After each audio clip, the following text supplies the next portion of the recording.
صباح الخير أحبائي وأعزائي، كل عام وأنتم بخير.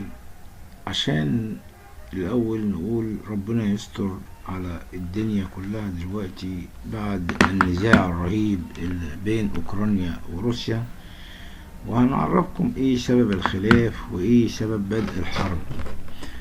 الحقيقة قبل ما ابتدي في القناة أو قبل ما ابتدي في الحوار متنساش تشترك في القناة ولايكاتك وتعليقات الجميلة. لا يعلو أو لا صوت يعلو فوق صوت الحرب، هكذا يرى الرئيس الروسي فلاديمير بوتين، وهكذا فعل صباح الأمس عندما استيقظ العالم بأسره على أنباء سماع انفجارات في أوكرانيا وبدء عملية عسكرية روسية في الأراضي الأوكرانية. طب إيه سبب الحرب أو النزاع بين روسيا وأوكرانيا؟ الأزمة بين روسيا وأوكرانيا تعود لجذور تاريخية ومتأصلة منذ الدولة السلافية الشرقية المسماة بكيف روس، وروسيا حتى الآن لا تجد أوكرانيا إلا امتداد تاريخي وجغرافي ليها. يعني هي شايفة أن أوكرانيا دي هي روسيا، ويحمل تاريخ البلدين اتفاقات وانفصالات متعددة بين البلدين من قبل إعلان الاتحاد السوفيتي، والذي ستجد روسيا أن أوكرانيا لعبت سببا أصيلا في تفكك روسيا. ميل أوكرانيا دائما نحو الغرب وعلاقتها بالدول الأوروبية والولايات المتحدة كان يشكل إزعاجا لروسيا، اللي وجدت في ذلك خطورة على أمنها واقتصادها، خاصة بداية من فترة التسعينات اللي عانت فيها روسيا اقتصاديات بسبب الحرب في الشيشان. القوات الروسية، وبسنة 2003 بدأت أول أزمة كبيرة بين البلدين عندما أعلنت روسيا بشكل مفاجئ بناء سد في مضيق كريتش باتجاه جزيرة كوسا توسيلا الأوكرانية، فيما اعتبرت أوكرانيا أن هذا الفعل تعسفي لإعادة ترسيم حدود جديدة بين البلدين. ومن هنا بدأ التطور الحقيقي الأزمة الروسية الأوكرانية بشكلها الحديث. وبسنة 2008 أخذت الأزمة اتجاها آخر بعد محاولة الرئيس الأمريكي إنذاك جورج دبليو بوش ضم أوكرانيا وجورجيا إلى حلف شمال الأطلسي الناتو، لكن روسيا قبلت ذلك باحتجاج الرئيس فلاديمير بوتين الذي أعلن بشكل واضح أن روسيا لن تقبل الاستقلال التام لأوكرانيا. القوات الروسية، أوكرانيا لم تنجح في الانضمام للناتو بعد تدخلات ألمانيا وفرنسا لعدم خلق أزمات، لكنها استعاضت عن ذلك باتفاقية تعاون مع الاتحاد الأوروبي، وهو ما دفع روسيا لتضييق الخناق عليها اقتصاديا. وفي أعقاب ذلك وبسبب اضطرابات سياسية في أوكرانيا روسيا اتعمدت على ضم جزيرة القرم الغنية بالثروات، وهو ما أثار ضجة عالمية منذ عام 2014. لماذا ترفض روسيا انضمام أوكرانيا للناتو؟ ليه؟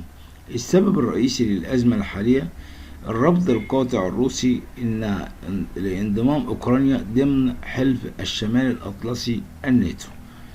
وبدأ الرئيس فلاديمير بوتين منذ شهر ديسمبر 2021 بتوجيه رسائل للولايات المتحدة الأمريكية بشكل علني ألا تسمح بانضمام أوكرانيا إلى حلف الناتو أو تتلقى مساعدات عسكرية، لكن الحلف لم يرضخ لهذه المطالب وسعى حسيا نحو انضمام أوكرانيا.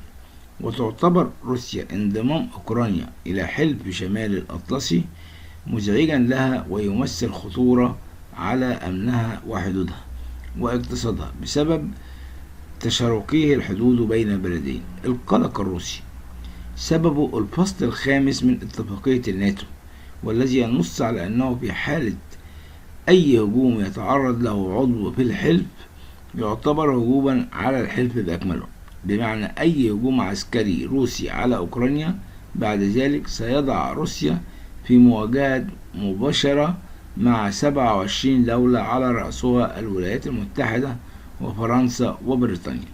بدأ الرئيس الروسي فلاديمير بوتين بتحويل تهديداته إلى أفعال بعد نقل قواته العسكرية إلى أوكرانيا والتأهب لشأن عملية عسكرية بداية من شهر فبراير الحالي. وبدأت الحرب بالفعل. أفادت وكالة انترفاكس صباح اليوم بوقوع هجمات صاروخية على منشآت عسكرية في جميع أنحاء أوكرانيا، وبأن القوات الروسية قامت بعمليات إنزال في مدينتي أوديسا وماريبول الساحلتين في الجنوب. وكان الرئيس الروسي قد أطلق عملية عسكرية خاصة في دونيباس محذرا من أي تدخل أجنبي، وأن روسيا سترد على الفور. ووصف التحركات الروسية بالدفاع عن النفس من التهديدات. من جانبه قال وزير الخارجية الأوكراني في أول رد فعل على تلك الهجمات حسبما نقلت وكالة رويترز: بدأ بوتين للتو غزو واسع النطاق الأوكراني، تتعرض المدن الأوكرانية السلمية للضربات. وأضاف كوليبا: هذه حرب عدوانية، أوكرانيا ستدافع عن نفسها وستنتصر، ويمكن للعالم أن يوقف بوتين، ويجب عليه ذلك. حان وقت العمل الآن. الرئيس الأمريكي جو بايدن دخل على خط التطورات الحادثة اليوم، حيث هدد روسيا بالرد عن طريق التنسيق الفوري مع أعضاء الحلف الأطلسي لضمان رد قوي وموحد على التحركات الروسية. وأوضح بايدن أن روسيا وحدها هي المسؤولة عن الخسائر الكارثية للأرواح والمعاناة الإنسانية التي ستحدث. وقال إنه سيراقب الوضع من البيت الأبيض ويتلقى تحديثات منتظمة من فريقه للأمن القومي. ويجد مراقبون أن الحرب الروسية الأوكرانية لن تقف عند حدود البلدين، بل إنها لها تأثيرات عالمية على مستوى السياسة والتحالفات والاقتصاديات، فيما يشبه حرب عالمية ثالثة في الانتظار. كمان الحرب ديت العالمية دي هيكون ليها تأثير قوي جدا جدا على مصر، لأن مصر كانت بتستورد القمح من أوكرانيا ومن روسيا، وده هيأثر تأثير قوي جدا جدا على مصر. ودخول الحرب إلى مصر وروسيا وبتحارب مصر بهذه الطريقة، بطريقة غير مباشرة، إنها تأثر على اقتصاد مصر. حفظ الله مصر، حفظ العالم أجمع. ونقول له يا رب مد إيدك وتدخل، وإن شاء الله يكون خير وربنا يكون معاكم. آمين.